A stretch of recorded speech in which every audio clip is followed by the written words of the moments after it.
Les habitants de la métropole payent-ils trop cher pour l'enlèvement des ordures ménagères? C'est l'avis d'une association. Samedi noir en vue sur les routes, Bison Futé appelle à la prudence.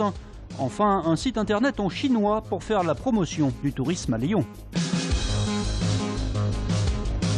Polémique autour de la taxe d'enlèvement des ordures de la métropole. Elle serait beaucoup trop élevée, 60% de plus par rapport au coût réel du service, selon l'association de contribuables La Canole.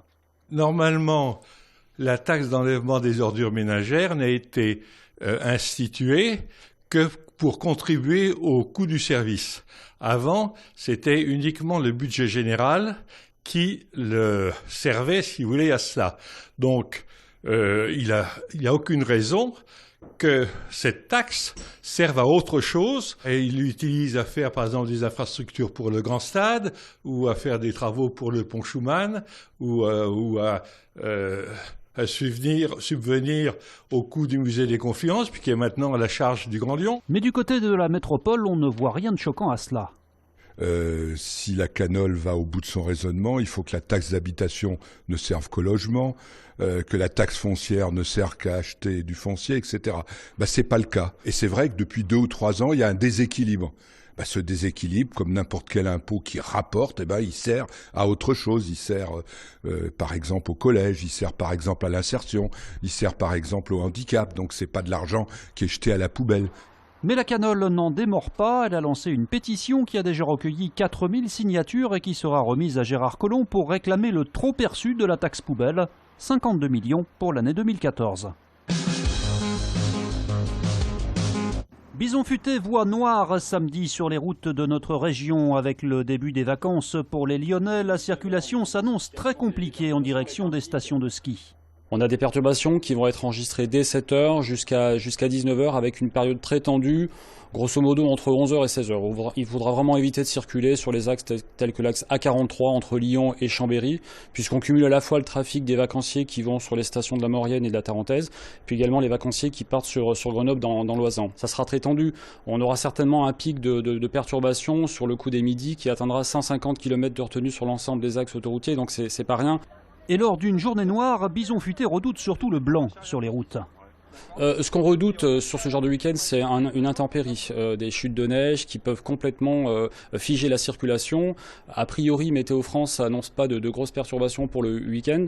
À noter enfin la coupure de la D1212 du Val d'Arly en Savoie en raison d'un éboulement, ainsi que la fermeture du tunnel du Chambon en direction des Hautes-Alpes. On a déjà fait un travail merveilleux pour traduire ce site en chinois. Lyon parle à la Chine en chinois. L'association lyonnaise historicalcities.org a lancé aujourd'hui la version chinoise de son site internet. Sur ce dernier sont désormais disponibles des informations sur les quartiers et monuments lyonnais inscrits au patrimoine mondial de l'UNESCO, spécialement destinés aux futurs touristes venus de l'Empire du Milieu. Il y a une histoire avec la Chine qui n'est pas visible par toutes les générations de Chinois. Donc il est intéressant de montrer qu'il y a des lieux d'intérêt comme le musée des Beaux-Arts, le musée des Tissus, le fonds chinois, la bibliothèque municipale. Car si l'intérêt des Chinois pour Lyon ne cesse de croître, la capitale des Gaules attire moins que d'autres grandes villes. On sait qu'aujourd'hui les Chinois viennent à Paris, à Nice, mais entre les deux, Lyon n'est pas forcément un point d'arrêt. Donc des indications qu'on va trouver sur ce site spécifiques à la demande chinoise. L'envie d'ouvrir Lyon à d'autres horizons ne devrait pas s'arrêter là. L'association prévoit en effet de traduire prochainement son site en russe. Il ne me reste plus qu'à souder les tiges où vont venir les systèmes, à polir la paire de boucles d'oreilles, parce que là je viens juste de les chauffer, donc c'est pour ça qu'elles ont cet aspect un peu noir, un peu foncé. Et puis après elles seront toutes brillantes, toutes belles. Créer des bijoux et avoir son propre atelier, c'est ce dont rêve Robin depuis qu'il a 13 ans. Quelques années plus tard et une formation à Lyon en alternance, ce jeune bijoutier joaillier de 22 ans a trouvé son cocon à Vèze.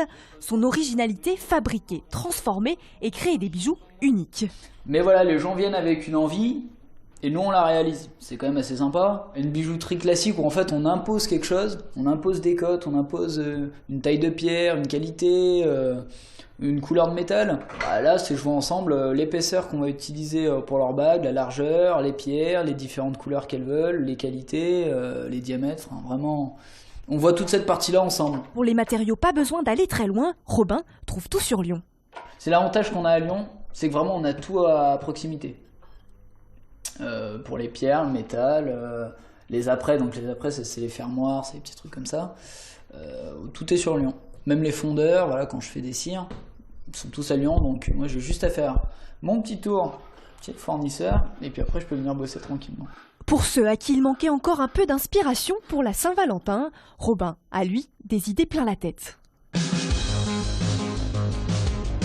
On est loin des corps blottis sous la couette, loin du réconfort, loin d'être à la fête. Loin, c'est le titre du nouvel album d'Alex Boupin qui sera en concert sur la scène du Radiant de Caluire le 7 avril. Le chanteur reprendra par ailleurs sa collaboration avec le réalisateur Christophe Honoré, dont il signe la musique du prochain film. On est loin de ce